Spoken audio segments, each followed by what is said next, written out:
لا قوة إلا بالله العلي العظيم. حسبنا الله ونعم الوكيل، نعم المولى ونعم النصير. بسم الله الرحمن الرحيم. الحمد لله الذي يؤمن الخائفين وينجي الصالحين ويرفع المستضعفين ويضع المستكبرين، والحمد لله قاسم الجبارين مبير الظالمين مدرك الحاربين نكال الظالمين فريق المستصرخين موضع حاجات الطالبين معتمد المؤمنين، والصلاة والسلام على النبي الأمي القرشي المكي البطحي المدني محمد المصطفى صلى الله عليه وآله الطيبين الطاهرين المعصومين المظلومين المنتجبين. أما بعد، يا عباد الله، أوصيكم ونفسي بتقوى الله، فإن التقوى خير الزاد ليوم لا ينفع مال ولا بنون إلا من أتى الله بقلب سليم. السلام علیکم ورحمۃ اللہ وبرکاتہ. رجب یہ وہ مہینہ جو اللہ کا مہینہ ہے، یہ وہ مہینہ جو عبادتوں کا مہینہ ہے، توبہ کا مہینہ ہے، استغفار کا مہینہ ہے. یہ وہ مہینہ کہ جس کے سلسلے میں اتنا ہی کافی ہے فضیلت کے لیے کہ اللہ نے 2 محمد بھیجے ہیں اور 2 علی بھیجے ہیں. اور ترتیب ہمارے ہاں محمد اور علی کی ہمیشہ کچھ اس طرح سے رہی کہ علی بعد میں ہے، محمد پہلے ہے. پہلی رجب امام محمد باقر علیہ السلام کی ولادت، تو پھر اس کے بعد 5 رجب امام علی النقی علیہ السلام کی ولادت. اور پھر آج کا دن تو باب الحوائج سے منسوب ہے. اچھا، اس گھر میں حاجت روا اور مشکل کشا ہونے کے لیے سن و سال کی قید نہیں ہے. اس گھر کا 6 ماہ کا بچہ بھی دیتا ہے، اس گھر کا 32 سال کا جوان بھی دیتا ہے، اس گھر کا 63 سال کا بوڑھا بھی دیتا ہے. ایک باب الحوائج کا دن گزرا، مولا ابو الفضل عباس، دوسرے باب الحوائج کا دن ہے. مانگیے، یہ مہینہ تو مانگنے ہی کے لیے ہے. خدا نے رحمتوں کا دروازہ کھولا ہے. اور پھر وہ صادق آل محمد امام جعفر صادق علیہ السلام کی تعلیم کردہ وہ دعا جو آپ فجر کی نماز کے بعد اور مغرب کی نماز کے بعد پڑھتے ہیں. اللہ یا من یعطی الکثیر بالقلیل. بلکہ ہم اپنا کانسیپٹ چینج کرتے ہیں. ہمارے کانسیپٹ یہ ہوتا ہے بس جتنا تم کرو گے اتنا ہم کریں گے. اور کریم کی بارگاہ کا کرم کا قانون یہ ہے کہ یا من یعطی الکثیر بالقلیل، جو تھوڑے کے بدلے میں زیادہ دیتا ہے. اور پیمانے بھی رکھے اس نے، کبھی 1 کے بدلے میں 10 دیتا ہے، کبھی 1 کے بدلے میں 70 دیتا ہے، کبھی 1 کے بدلے میں 700 دیتا ہے، کبھی 1 کے بدلے میں 1000 دیتا ہے. اور جب حسین کی بات آ جاتی ہے تو ہر قدم پہ 1 حج اور 1 عمرے کا ثواب دے دیتا ہے. تو پتہ چلا. اور بلکہ صادق آل محمد امام جعفر صادق علیہ السلام، ایک اور حدیث سنتے چلیں. میرے مولا سے کسی نے پوچھا، مولا ہماری سمجھ میں بات نہیں آ رہی ہے کہ مولا کبھی 70 حج کا ثواب، کبھی 10 حج، 1000 حج کا ثواب، کبھی 1,00,000 حج کا ثواب، کبھی ہر قدم پہ 1 حج کا ثواب، مولا ایسا کیوں؟ امام نے کہا تمام زائرین جو ہیں ان کے رتبے اور ان کی معرفت برابر نہیں ہے. بس جتنی معرفت بڑھتی جاتی ہے اجر بڑھتا جاتا ہے، ثواب بڑھتا جاتا ہے. تو یاد رہے ماہ رجب کی 9 تاریخ آ گئی ہے. رمضان آتے آتے شب قدر سے قبل اپنے آپ کو معرفت کی اس منزل پہ پہنچا دیں کہ شب قدر کے آنے سے پہلے آپ کے لیے رات شب قدر کیا جائے. ورنہ ایسے بھی ہیں شب قدر آتی ہے اور چلی جاتی ہے. لہذا یا من یؤتی الکثیر بالقلیل، جو تھوڑے کے بدلے میں زیادہ دیتا ہے. یا من یؤتی من سألہ، اے وہ کہ جو سوال کرنے والوں کو دیتا ہے. قانون یہیں پر رک نہیں جاتا ہے، سوال پر تو دیتا ہے، بن مانگے بھی دیتا ہے. یا من یؤتی من لم یسألہ، بلکہ اسی دعا سے جوڑتے ہوئے پورا واقعہ نہیں، صرف 1-2 جملوں میں. ایک نوجوان ہے، اس کا آخری وقت ہے. یاد رہے موت اگر کوئی اپنی آسان کرنا چاہتا ہے نا تو لوگوں کی زندگی آسان کر دیجیے. اپنی زندگی نہیں بلکہ ہماری زندگیاں بھی آسان ہو جائیں گی اگر ہم دوسروں کی زندگی آسان کر دیں. بلکہ ایک جملہ اور آگے بڑھ کے کہیں، ہم ساری کوششیں اعمال، مولانا کتنے روزے رکھیں، یہ والا روزہ اس کا کتنا ثواب ہے، یہ والا روزہ کتنا ثواب ہے، اس عمل کا کتنا ثواب. کیجئے. یہ کس لیے کر رہے ہیں؟ جنت مل جائے.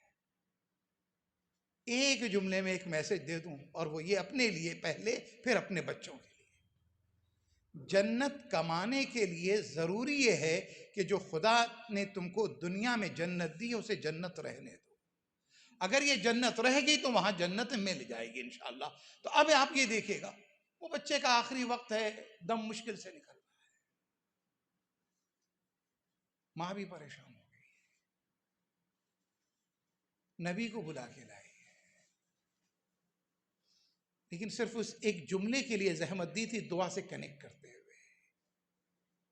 نبی نے کہا اس دعا کو پڑھو، یا من یقبل الیسیر ویعفو عن الکثیر.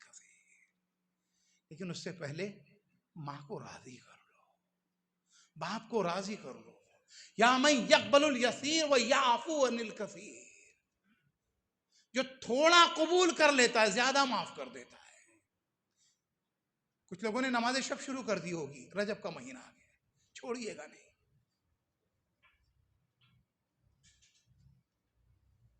خدا ہم سب کی زبانوں میں اثر دے. 2008 کا عشرہ اربعین تھا، ڈربن میں پڑھنے کے لیے گیا. ٹوینز تھے،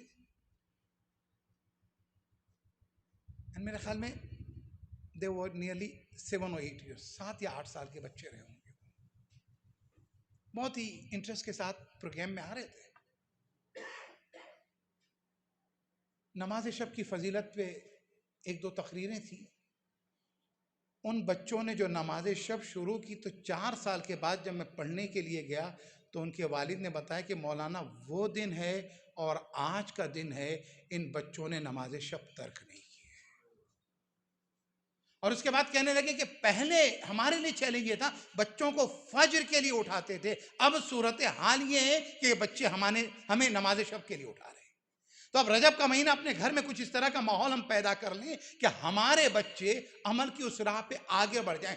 عمل اور ولایت کے تعلق سے ایک جملہ اور آگے بڑھ کے کہتا ہوا چلوں. مولا کائنات امیر المومنین علی ابن ابی طالب علیہ السلام کے وفادار اور ذمہ دار صحابیوں میں سے ایک صحابی ہیں حجر ابن عدی یا عدی، 2 طرح سے نام ہے. اب دیکھیں مدینے میں رہ کر معاویہ کے لیے قیام کرنا وہ بھی سخت تھا، لیکن آپ اندازہ لگائیں اس کی ریاست میں قیام کرنا کتنا سخت ہے. یہ علی والوں کا کام ہے، ظلم کے خلاف قیام کرتے ہیں. تو حجر ابن عدی اور ان کے بیٹے گرفتار کیے جاتے ہیں. 2011 اور 12 کے اندر آپ دیکھیں کہ چھوٹی چھوٹی کلپس اینڈ فوٹوز جو ہیں کتنے وائرل ہوئے تھے، اور یہیں سے لوگوں نے شہید کا درجہ اور مرتبہ بھی سمجھ لیا تھا.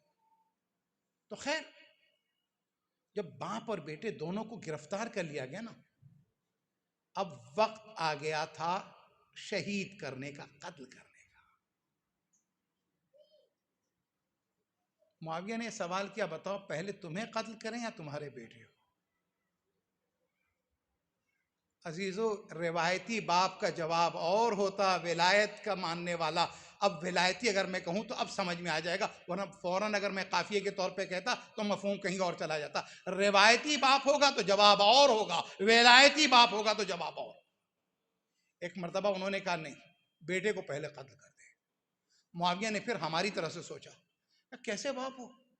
باپ تو اپنی زندگیاں اولاد پر قربان کرتے ہیں، تم اپنے بچے کو اپنے سامنے قتل ہوتے دیکھنا چاہتے ہو؟ کہ میں اس اطمینان کے ساتھ اس دنیا سے جانا چاہتا ہوں کہ میرا بیٹا ولایت علی پہ شہید کیا گیا ہے، اس لیے کیونکہ میں بوڑھا ہوں، وہ جوان ہے، ہو سکتا ہے کہ کرپٹ معاشرہ اسے خرید لے، اس کی قیمت لگا دے، وہ بک جائے، اور اس کے بعد وہ علی ولی اللہ چھوڑ دے۔ آپ اندازہ لگائیں، آج یہی تو صورتحال ہے ہمارے لیے۔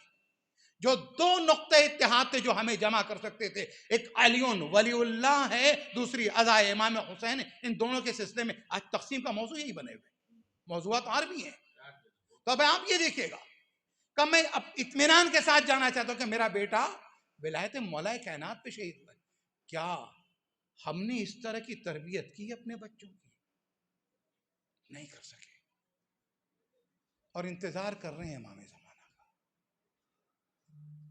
اچھا، یہ انتظار بھی ہمارے لیے صرف اور صرف روایتی جملہ رہ گیا ہے دعا کا، کہ ہماری دعاؤں کی لسٹ کے اندر یہ 25 جملے آنے، ان میں سے ایک جملہ یہ بھی آئے گا، پروردگارا امام زمانہ کا ظہور فرما۔ کوئی توجہ نہیں، کوئی انہماک نہیں، کوئی کنیکشن نہیں، کوئی رابطہ نہیں، کوئی امام سے وہ ربط نہیں۔ اچھا ایک چیز اور، ہم تو یو پی کے رہنے والے ہیں، ہم لوگوں کی ایک تہذیب بھی تو ہوتی ہے نا۔ تہذیب کیا ہوتی ہے؟ بڑے کو بلایا نہیں جاتا، بڑے کے پاس جایا جاتا ہے۔ اگر میں بات اپنی پہنچا سکوں، بڑے کو بلایا نہیں جاتا، بڑے کے پاس جایا جاتا ہے۔ اگر ہم یہاں بیٹھیں اور ہمارے بزرگوں میں سے کوئی ایک بزرگ آ جائیں اور اس کے بعد ہم کہیں گے چچا آپ یہاں آئیے، لوگ کہیں گے دیکھیں کتنے گستاخ ہو گئے۔ اگر اس امام ابا قبا کے ساتھ اپنے بزرگ کا احترام نہ کروں تو غلط مثال قائم کروں گا میں۔ تب آپ یہ دیکھیے، بڑوں کو بلایا نہیں جاتا، بڑوں کے پاس جایا جاتا ہے، انتظار کی دعا کیجئے۔ لیکن ہم یہ دیکھیں، امام کو بلا تو رہے ہیں، امام کے پاس کتنے گئے ہیں؟ امام سے قریب نہیں ہوئے۔ آئیے اس رجب کے مہینے میں چھٹے امام کی تعلیم کردہ دعا، پانچویں امام کی تعلیم کردہ دعا، تمام دعائیں پڑھیے، لیکن دیکھیے گا امام سے قریب کتنے ہو رہے ہیں۔ اللہ اکبر۔ آگے بڑھتے ہوئے تو ہاں بہت سخت ہے یہ۔ مولا کائنات کی ایک حدیث یہاں پر نقل کرتا ہوا چلوں، بلند ترین صلوات۔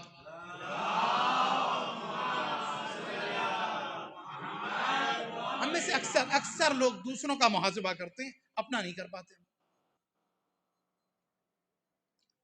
دو جملے لیکن بہت بڑا میسج۔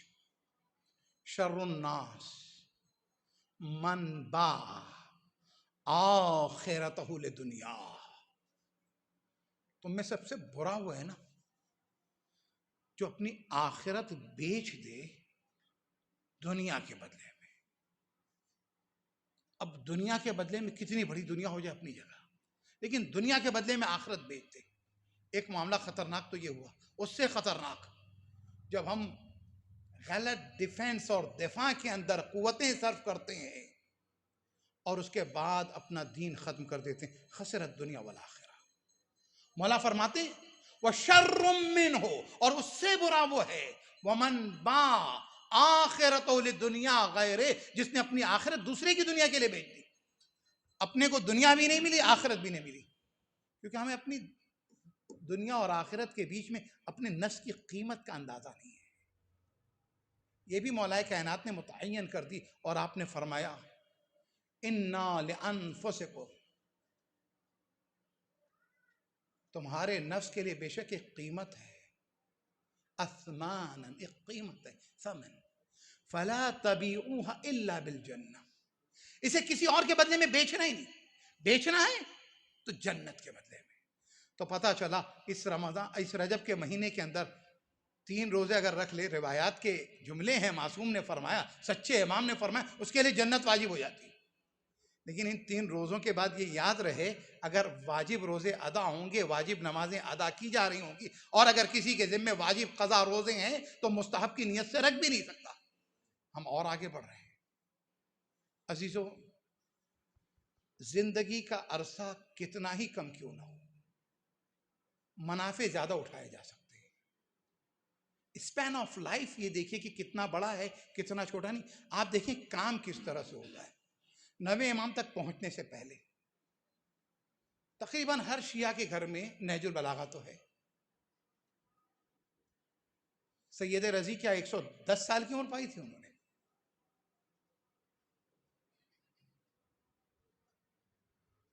عراق کی تاریخ میں بڑے بڑے فقہا اور علماء گزرے ہیں، لیکن جب کسی متحرک عالم دین اور فقیہ کی بات ہوتی ہے تو زبان پر سب سے پہلے کس کا نام آتا ہے؟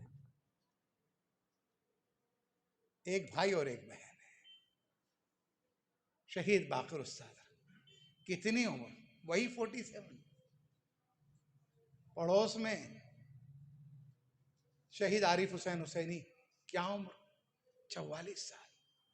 تو یاد رکھیں کہ کئی مرتبہ ہم کہتے ہیں کہ کیا کریں، ہم کام نہیں کر سکے، ہمیں وقت نہیں ملا۔ نہیں، کام کرنے والے جو ہیں تھوڑے سے وقت میں زیادہ کام کر کے چلے جاتے ہیں۔ بھائی اس طرح کی مثالیں اس دنیا سے لیں۔ اب جس امام کی طرف میں آپ کی توجہ دلانا چاہتا ہوں، ہمارے اور آپ کے 9 امام، امام محمد تقی علیہ السلام، بلند ترین صلوات پڑھیں۔ آپ کی 2 حدیث اور اس کے بعد دوسرے خطبے کی تیاری۔ ہمارے 9 امام، کل عمر کتنی سال ہے؟ صرف 25 سال۔ 8 سال کی عمر میں منصب امامت پر۔ ان 25 سالوں میں سے 8 سال نکالیں تو آپ کے پاس کتنے سال بچتے ہیں؟ 17 سال۔ ان 17 سالوں میں 9 امام نے جو انقلاب برپا کیا ہے، جو تربیت کی ہے، جو ذہن سازی کی ہے، جو نفوس کو پاک کیا ہے، جو معاشرے میں تبدیلی پیدا کی ہے، تو پتہ چلا اگر معاشرے میں تبدیلی کوئی کرنا چاہے تو اقتدار میں ہونا ضروری نہیں ہے، ریسورسز کا ہونا ضروری نہیں ہے، حاکم ہونا ضروری نہیں ہے۔ اس لیے کہ جن کے پاس ریسورسز تھے ان کا نام بھی ختم ہو گیا، ان کا میسج بھی ختم ہو گیا، لیکن جو قید خانوں میں تھے ان کا نام بھی باقی ہے، ان کا میسج بھی باقی ہے، ان کی تعلیم بھی باقی ہے، ان کی قبر بھی باقی ہے، ان کے آثار بھی باقی ہے۔ متحرک ہونا ضروری ہے۔ ایک حدیث بیان کرتا ہوا چلوں 9 امام کی۔ آپ فرماتے ہیں المومن یحتاج الی 3 خصال۔ مومن جو ہے 3 عادتوں کے لیے محتاج ہے، اس کو 3 عادتیں چاہیے۔ پہلی چیز توفیق من اللہ۔ یاد رکھیں توفیق جو ملنی ہے خدا کی طرف سے ملنی ہے، لیکن توفیق من اللہ ملتی اسی کو ہے جو خدا کی طرف بڑھتا ہے۔ خدا کی طرف بڑھے بغیر ہم توفیق کا انتظار کرتے ہیں۔ دوسری چیز وَوَاعِظٌ مِّن نَفْسِهِ۔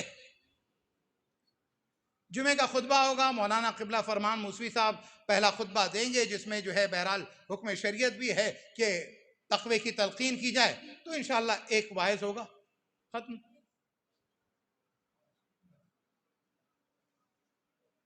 ہر دن ایک درس اخلاق سن لیں گے، واعظ۔ اس سے تبدیلی نہیں آئے گی۔ امام محمد تقی علیہ السلام نے جو میسج دیا وہ واعظ من نفس، مومن کو ضرورت اس بات کی ہے کہ ہر لمحہ اس کے ساتھ اس کا نفس اس کا واعظ بنا ہوا ہو، وہ اس کی نصیحت کر رہا ہو۔ واعظ کب بنے گا آپ کا نفس؟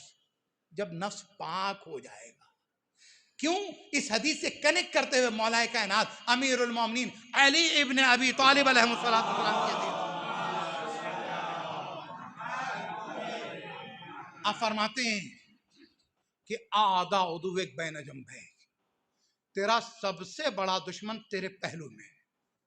اب آپ اپنے دائیں بائیں نہ دیکھنے لگیے کہ پہلو تو ہمارے یہی کہا جاتا ہے، پہلو سے مراد تیرا اپنا نفس ہے۔ تو جو سب سے بڑا دشمن ہے نا، اچھا کتنا بڑا دشمن ہے؟ ہم سب کے سب کہتے ہیں کہ شیطان بہکاتا، لا حول ولا قوت الا باللہ، لا حول ولا، حالانکہ کچھ لوگ کے بہرحال شیطان اگر پوسٹ گریجویٹ ہے تو پی ایچ ڈی ہو چکے ہیں ماشاءاللہ۔ کچھ لوگوں کا معاملہ تو یہاں تک پہنچ جاتا ہے کہ نہیں بھائی کیا ہے، لاہور پروف ہو چکا ہے شیطان ان کے معاملے میں۔ لیکن بہت آگے نکل چکے ہیں. لیکن شیطان کے لیے قرآن مجید نے کیا بیان کیا؟ اس کے نفس نے اسے بہکایا. تو اگر نفس بہکا دے تو ملائک کی صفوں میں رہے تو عزازیل شیطان بن جاتا ہے. لیکن اگر نفس پر کنٹرول ہو جائے تو یزید کے لشکر میں رہتا ہے، ہر علیہ السلام بن جاتا ہے. تو آئیے ہمارا معاملہ یہ لبیک یا حسین صبح سے شام کہہ رہے ہوتے ہیں، لبیک یا حسین. لبیک یا حسین کہنے کے لیے بہت اہم ترین مگر سخت ترین جملہ ہے. لبیک یا حسین یزید کے خیمے میں بیٹھ کر نہیں کہا جاتا. لبیک یا حسین کہنے کے لیے یزید کا خیمہ چھوڑنا پڑتا ہے، حسین کے خیمے تک آنا پڑتا ہے، تب ہے لبیک یا حسین. تو واعظ من نفس، اس کا نفس اس کی نصیحت کرتا. وقبول ممن ینصح، کسی نے نصیحت کی ناراض ہو گئے، بھئی ہماری 6 مہینے سے ان سے بات چیت بند ہے. کہا کیوں؟ ہاں نصیحت کرنے والے کا انداز اچھا ہونا چاہیے. نصیحت کرنے والا جو ہے تہمت نہ رکھ رہا ہو، نصیحت کرنے والا ذلیل نہ کر رہا ہو، نصیحت کرنے والا تلخ بیان نہ ہو. یہ نہ ہو بقول شاعر کہ غرور زہد نے سکھلا دیا ہے زاہد کو، غرور زہد نے سکھلا دیا ہے زاہد کو کہ بندگان خدا پر زباں دراز کرے. زبان دراز نہیں ہونی. وقبول ممن ینصح، اور جو بھی نصیحت کرے اس کی نصیحت کو قبول بھی کرتا ہو. بسم اللہ الرحمن الرحیم. والعصر ان الانسان لفی خسر الا الذین آمنوا وعملوا الصالحات وتواصوا بالحق وتواصوا بالصبر.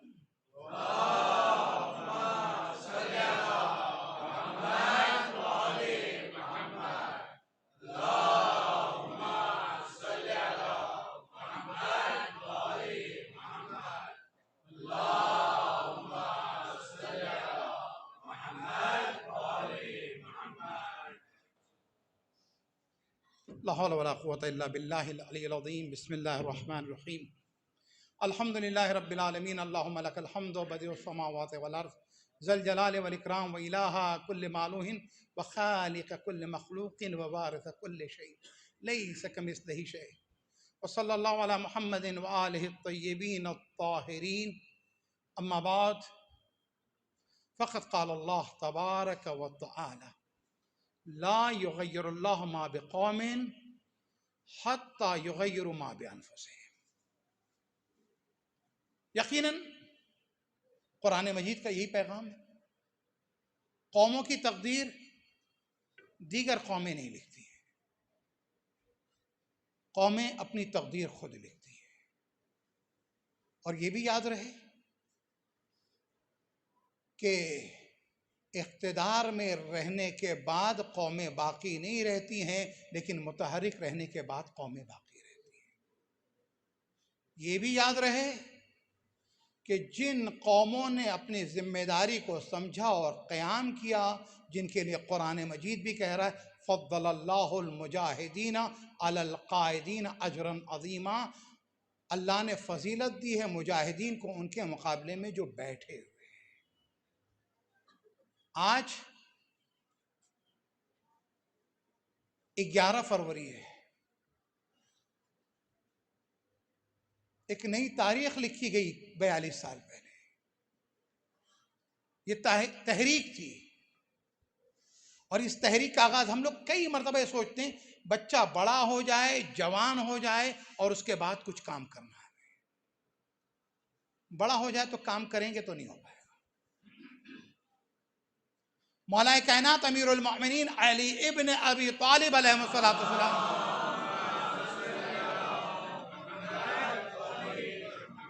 خمینی بت شکن کو پہچاننا ہے. مولا کیا فرماتے ہیں؟ مولا فرماتے ہیں العلم فی الصغر کالنقش فی الحجر. جب بچپنے میں علم دیا جاتا ہے نا، لکھا جاتا ہے، تو ایسا ہی جو پتھر پہ لکھ دیا گیا ہے. جوان ہو جائے نا تو پھر اس کے بعد پہاڑ پہ ہے، یعنی آپ نے پانی پہ ڈالا کچھ لکھا ہی نہیں جا سکتا، سب بہہ جائے گا، ختم ہو جائے گا. امام خمینی کو گرفتار کیا گیا. کہاں ہے تمہارے حمایتی؟ کہا ماؤں کی گود میں. یہ ماؤں کی گود کے تھے جنہوں نے بڑھ کر ایسا انقلاب برپا کیا کہ جس کے لیے امام خمینی نے کہا کہ دنیا کہتی تھی رونے والی قوم کیا کر سکتی ہے. 2500 سال کی شاہی حکومت کا خاتمہ اس مرد آہن نے اللہ اکبر کی تکبیر کے ساتھ کیا.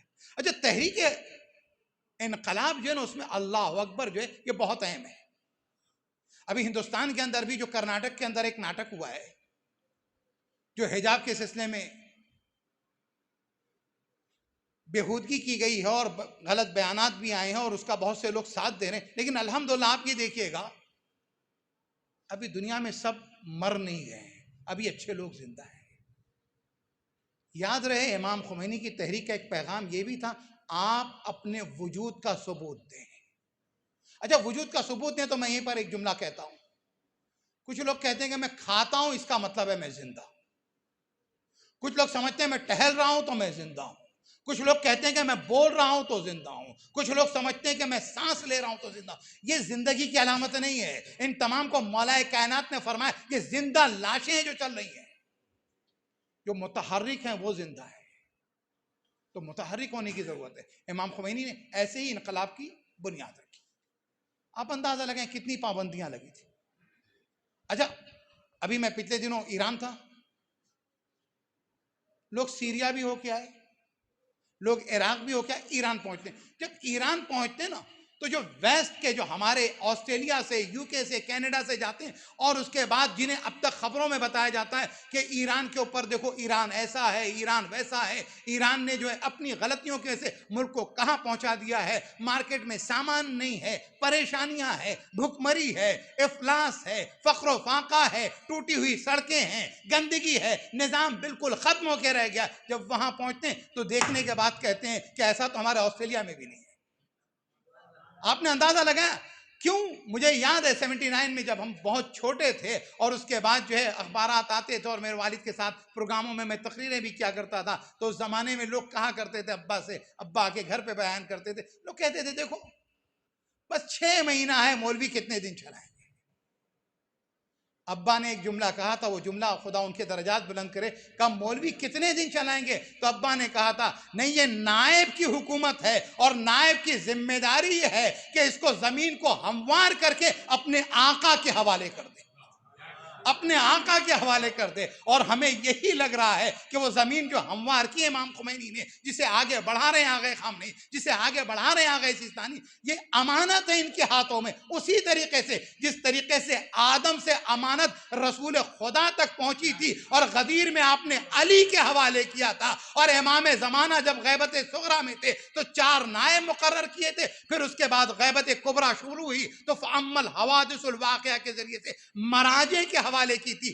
آج وہی حکومت ہے جو امام کے حوالے کرنے کے لیے تیاری کی جا رہی. اچھا بہت سے لوگ کہتے ہیں دیکھیں بھائی ہونا نہیں، حکومت کے معاملات سے انہیں الگ. جھوٹا حاکم بن سکتا ہے، دھوکے باز حاکم بن سکتا ہے.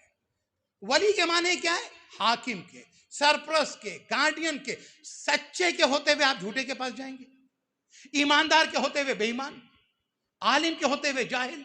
اور وہ علماء کے جن کے لئے مولا کائنات امیر المومنین علی ابن ابی طالب علیہ السلام. اچھا ہر آواز کے اوپر بھی آپ کو لبیک نہیں کہنا،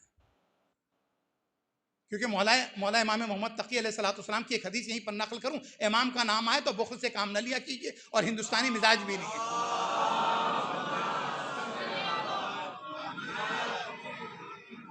لو سکت الجاہل مختلف الناس.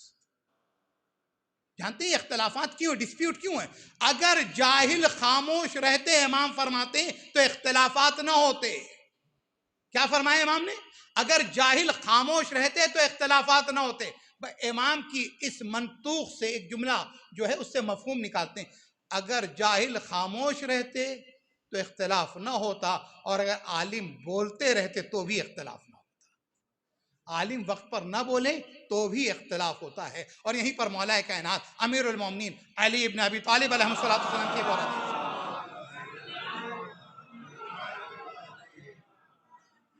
اب دیکھیں امام خمینی نے نا حکومت وقت سے ٹکراؤ کیا، قیام کیا. شاہ کے سامنے کس طرح کا قیام کیا آپ نے؟ صرف ایک شاہ کے سامنے نہیں. علم اور روحانیت یہ ہے کہ ہر طرح کی شاہی کا انکار کر دیا جائے. بقول شاعر کے کسی خودسر کی یہ دنیا نہ کسی شاہ کی ہے، سارے عالم پہ حکومت فقط اللہ کی ہے۔ تو جب سارے عالم پہ حکومت فقط اللہ کی ہے تو بہرحال جھکنا نہیں ہے کسی کے سامنے۔ امام خمینی نے وہی کیا۔ مولا کائنات فرماتے ہیں تمہیں کس عالم کی طرف جانا چاہیے؟ میں عربی اور اردو اگر اس کے ساتھ جاؤں گا، جیسے پہلے پڑھ رہا تھا، وقت بہت کم رہ گیا، تیزی سے۔ مولا فرماتے اس عالم کے پاس جاؤ جو تمہیں شک سے نکال کر یقین تک پہنچا دے۔ اگر آپ کو یقین تھا اور شک کی طرف لے جا رہا تو یہ عالمانہ شان نہیں ہے۔ کہ اس عالم کے پاس جاؤ جو عالم تمہیں ریا سے، دکھاوے سے خلوص کی طرف لے کر جائے۔ کہ اس عالم کی طرف جاؤ جو رغبت سے زہد کی طرف لے کر جائے۔ اس عالم کی طرف جاؤ جو باطل سے حق کی طرف لے کر جائے۔ اور یہیں پر مولا کائنات کی ایک اور حدیث جہاں آپ فرماتے ہیں اذا رأيت العلماء على ابواب الملوک فقل بئس العلماء بئس الملوک۔ اگر تم علماء کو حکمرانوں کے دروازے پر دیکھ رہے ہو نا، کبھی امام ضامن باندھ رہے ہیں، کبھی اپنے گلے میں ہار پہن رہے ہیں، تو یاد رکھو بدترین علماء بھی ہیں، بدترین حکمراں ہیں۔ یہی وجہ ہے کہ انقلاب اسلامی ایران ان علماء کی سمجھ میں نہیں آیا، اور جن کی سمجھ میں آیا نا، یاد رکھے گا انہوں نے اپنی دنیا بھی بنا لی ہے، آخرت بھی بنا لی ہے۔ یہ یاد رہے امام زمانہ کا انتظار کرنے والا، فقیہ کا، نائب امام کا، مرجع کا انکار کرنے والا امام کا ساتھ نہیں دے سکے گا۔ آپ اندازہ لگائیں کہ کیا ہے۔ مسلم ابن عقیل کون تھے؟ نائب امام تھے۔ جن لوگوں نے نائب امام کا کوفے میں ساتھ نہیں دیا وہ کربلا میں امام کا ساتھ نہیں دے سکے۔ کوفے اور کربلا کے درمیان زیادہ فاصلہ نہیں ہے، لیکن کربلا وہ زمین ہے جہاں حور حسین کی بیعت کرتا ہے، کوفہ وہ زمین ہے جہاں بیعتیں کر کے لوگ بیعتیں توڑ دیتے ہیں۔ تو ہمیں فیصلہ کرنا ہے نا۔ تو امام خمینی نے کس طرح کا انقلاب برپا کیا؟ تو سڑکوں کی بات کر رہا تھا، یونیورسٹی، ایجوکیشن، آپ پڑھیے۔ مگر مسئلہ کیا ہوتا ہے، ہم C N N, B B C اور اس جھوٹے میڈیا کے پروپیگنڈے کا شکار ہیں۔ بلکہ جھوٹے میڈیا کے پروپیگنڈے کے شکار ہونے کا عالم یہ آج نہیں بلکہ معاویہ کے زمانے سے میڈیا جھوٹ بولتا ہے۔ ایک میڈیا ہے جو کل بھی صداقت کی علامت تھا، آج بھی صداقت کی علامت ہے، وہ فرش عزائے امام حسین ہے، اور وہ مسجدیں ہیں جہاں خطبہ اس طرز پہ دیا جائے جو سنت علی ابن ابی طالب نے مسجد کوفہ میں قائم کی تھی۔ ہم نے مسجدوں کو کہہ دیا بس یہاں پہ قرآن کی تلاوت ہوگی، بس بات آئی ہے تو کہتا ہوا چلوں تیزی سے۔ ہماری مسجدوں میں کیا ہوگا؟ صرف مکتب ہوگا۔ مسجد کوفہ کے اعمال کر رہے ہیں پورے دن، کہ یہ جگہ ہیں جہاں پر انبیاء نے نمازیں پڑھی تھی، یہ جگہ کہ یہاں علی فیصلہ سناتے تھے۔ اللہ اکبر، مسجد اور فیصلے کی جگہ، کہ یہ جگہ کہ یہاں علی ابن ابی طالب نے ایک لڑکی کے اوپر تہمت رکھ دی گئی تھی، علی ابن ابی طالب نے اس مسئلے کو طے کیا تھا۔ تو پتہ چلا فیصلے سنائے جا رہے ہیں مسجد کے اندر، لوگوں کے مسائل حل کیے جا رہے ہیں مسجد کے اندر۔ رسول خدا نے مسجد کو کیا کیا تھا؟ جب تک یہ مساجد مرکز رہیں گی تو سنت نبوی بھی قائم ہوتی رہے گی، سنت علوی بھی قائم ہوتی رہے گی، اور ظہور امام زمانہ کی زمین بھی ہموار ہوتی رہے گی، کیونکہ پانچویں امام امام محمد باقر علیہ السلام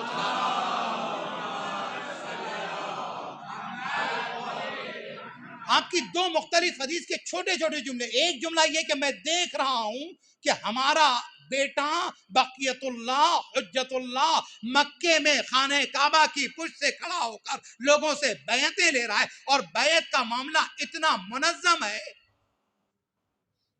آسان کر دوں کس طرح منظم ہے؟ حج میں کبھی منی میں اسٹمپیڈ ہو جاتا ہے، کبھی عرفات میں ہو جاتا ہے۔ یہ منظم ایسا ہوگا بیعتیں پوری کائنات کرے گی لیکن کوئی کسی کے اوپر آ نہیں رہا ہوگا، یہ ہے منظم۔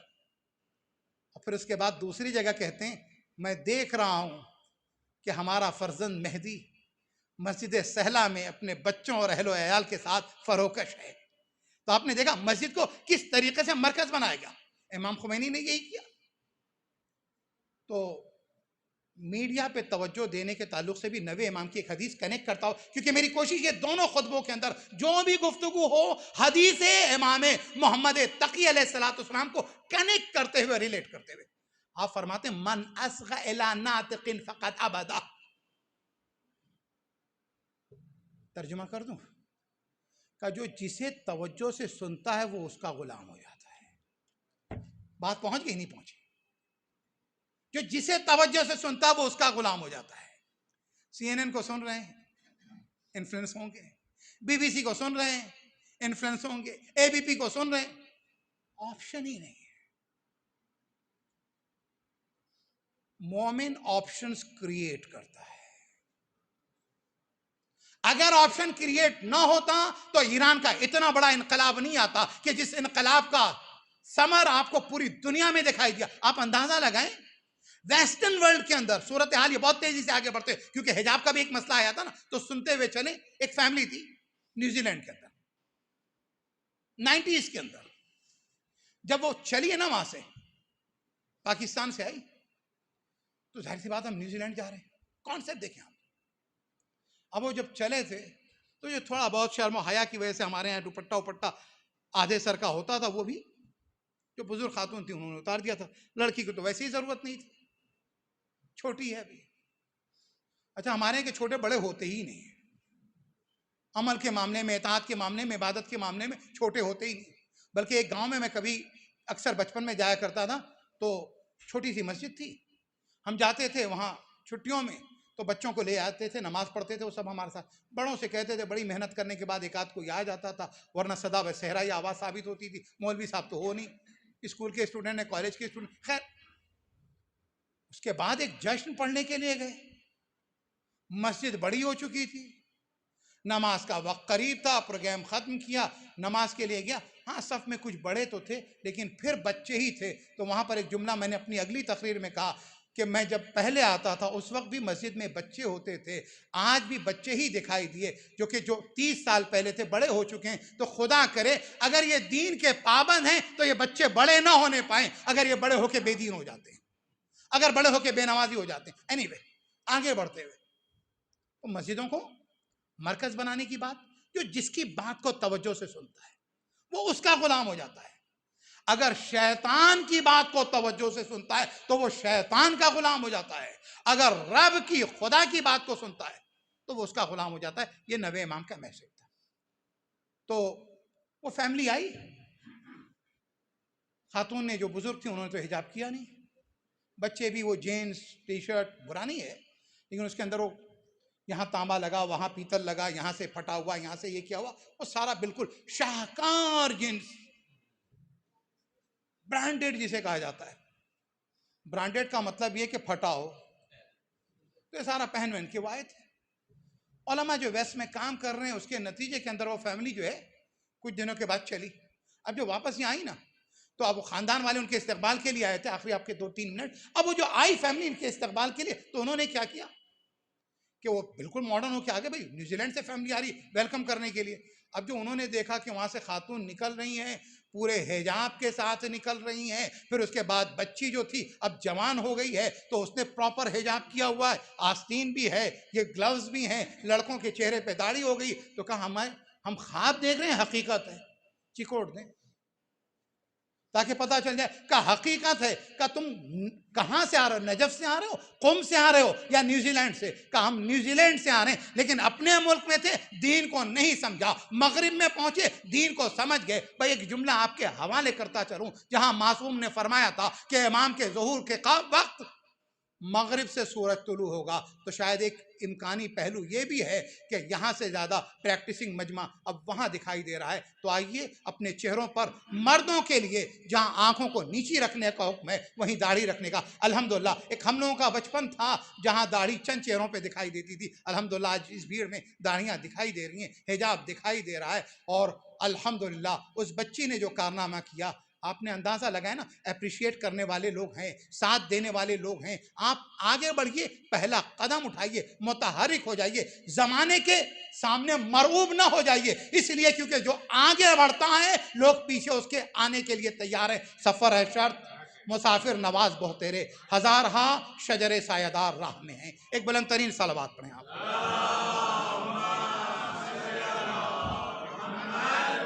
اللہم صلی علی سید المرسلین رحمت للعالمین شفیع المذنبین. بلند ترین صلوات. اللهم صل على امیر المؤمنین علی ابن ابی طالب سید الوسیل. اللهم صل على فاطمة الزهراء سيدة نساء العالمين. اللهم صل على الحسن والحسين وعلي بن الحسين ومحمد بن علي وجعفر بن محمد وموسى بن جعفر وعلي بن موسى ومحمد بن علي وعلي بن محمد والحسن بن علي أئمة المسلمين.